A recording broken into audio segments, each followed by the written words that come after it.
Welcome to another deep dive. Today, we're heading back, way back, to ancient Egypt. A fascinating journey awaits. We've got some great sources here, articles, research, that really paint a picture of how this incredible civilization got started. And our mission today is really to unpack how geography, the environment, how these weren't just, a backdrop. Absolutely not. They were fundamental, the very foundation for settlement along the Nile. Exactly. So get ready for some aha moments, Yeah. because this is foundational stuff. Okay, let's get into it. Let's do it. So, when you think ancient Egypt, the Nile River immediately comes to mind, right? Always. It's the iconic image. Our sources all confirm it was absolutely crucial. Yeah. But maybe for someone less familiar, what really made it so indispensable? Why that river in that place?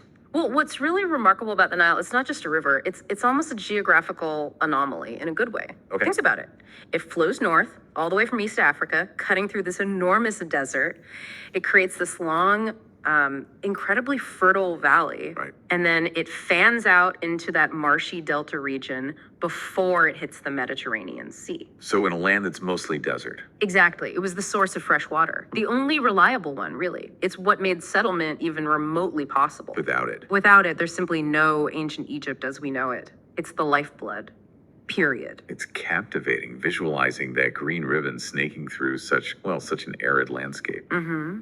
But okay, beyond the water itself, our sources talk about other physical features, things that acted almost like nature's security system. Yes, indeed. That's a great way to put it. If you look west of the Nile Valley, you've got the huge Libyan desert. Okay. And to the east, the Nubian desert. Equally vast, equally formidable. And these weren't just sandy stretches. Oh no, the research is clear. They were brutally hot, incredibly dry, basically uninhabitable for large groups. How hard to cross? Extremely hard. Think about moving an army, needing water, food, Yeah. across hundreds of miles of that. Few invaders even wanted to attempt it. So they acted as these amazing natural barriers, strategic fortifications, really. Provided by the landscape itself, it protected the people living in that fertile strip. Allowed them space to develop, maybe. Precisely. A degree of security from constant land invasion. Which, it does raise an interesting question for you listening. How much does natural geography still shape national security today? That's a great question. Something to think about. And okay, the protection wasn't just land-based, right? What about the seas? Egypt has coastlines. Good point. To the north, you have the Mediterranean. Now, obviously, they couldn't drink the seawater. Right, salty. But it was incredibly rich in fish, other seafood. So another food source, diversifying their diet. And useful for travel. Hugely important as a waterway. It wasn't a barrier. It was more like a highway connecting Egypt to, other places, other civilizations across the sea for trade, for ideas. Okay, vital connection. And the other sea. To the east, you've got the Red Sea. That's a long channel, very salty water, and again, bordered by hot, dry deserts. Some more protection there too. Kind of a mix again. Resources from the sea, difficult access by land. So yeah, both the land and the seas provided this unique combination of resources and natural defense. It really sounds like this perfect setup. Yeah. Which brings us to how people actually live there. The sources really hammer home that the deserts were useless for farming. No water. Absolutely useless for agriculture. So how did the Nile turn what's essentially desert to a breadbasket?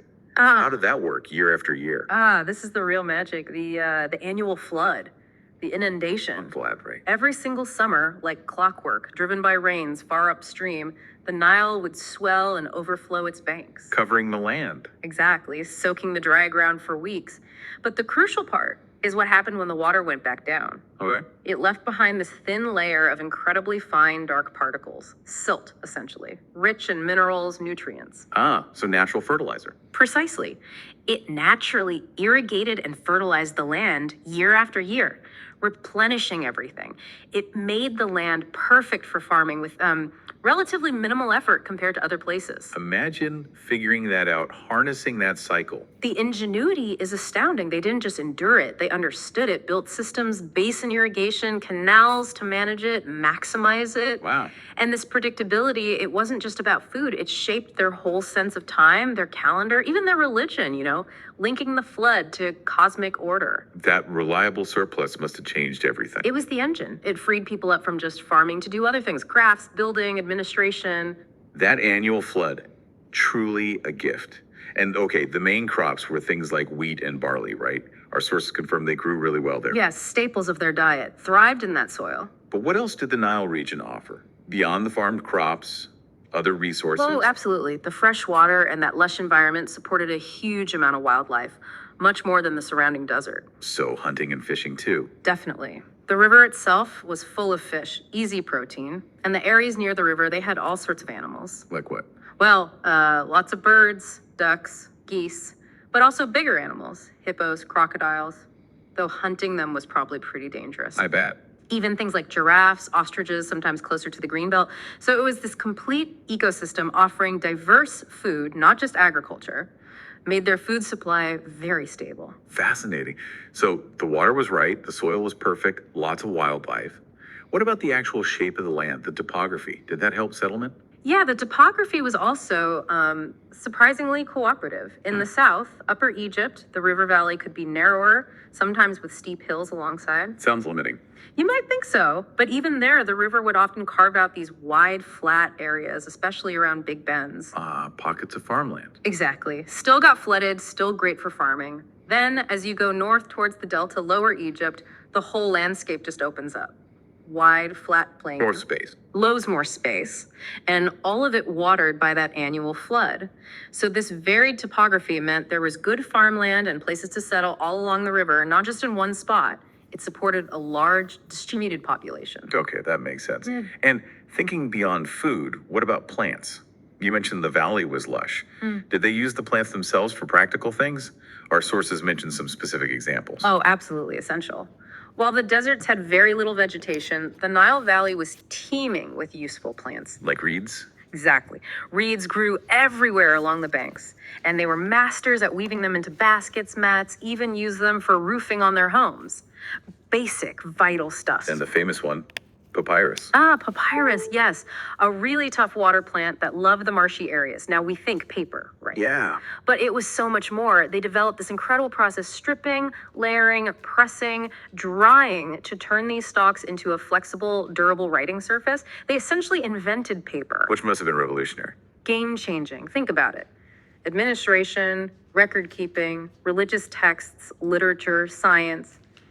It all depended on papyrus. It was like their information superhighway, built directly from a Nile plant. That ingenuity is just incredible, using everything around them. Truly resourceful. So, bringing this all together, after looking at all these sources, all these factors, Right. if you had to sum it up, what's the big takeaway for someone trying to really grasp ancient Egypt's origins? I think if you connect all these pieces, Right.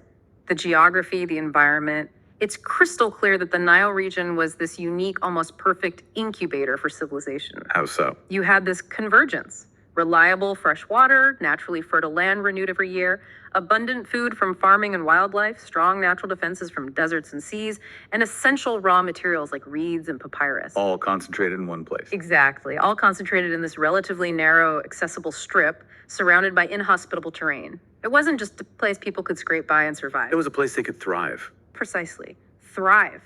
Build a surplus. Specialize. Develop complex societies, complex religion, complex government.